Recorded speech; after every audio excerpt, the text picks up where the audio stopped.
I was surprised when I saw this week, Stephen, and I thought, oh, great. Is that what the gun debate really needs right now, is the whole, why don't we just throw out the Second Amendment when it comes down to, gosh, when you do some kind of gun control or reform of what the regulations are, we're not trying to take away people's guns, but when you say repeal the Second Amendment, that's exactly what people think about. It's the way he sees the Constitution, and this is a guy who sat on the Supreme Court for 30-some years, one of the longest-serving justices. He was appointed by a Republican and sat on sort of the right side of the court for some time. I think the country moved around him and moved him to the left.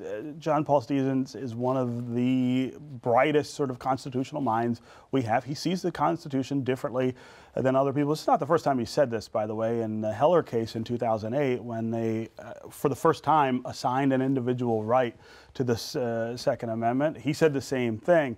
I talked to one of his clerks this week about this, one of his former clerks, and I think what he's up to here is trying to change the terms of the debate.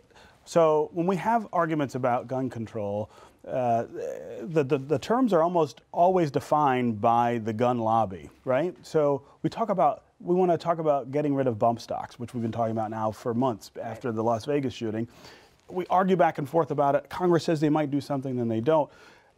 Even if you win that argument, let's say that we outlaw bump stocks, are you really moving the ball in terms of the distribution of weapons, the manufacture of weapons, the things that really contribute to the problem? And I think and John Paul Stevens is no rube. He knows that it would be virtually impossible to repeal the Second Amendment. But why shouldn't that be part of the argument that we're having? Why shouldn't we talk about the things that the founders believed, that they put in the Constitution, that were absurd?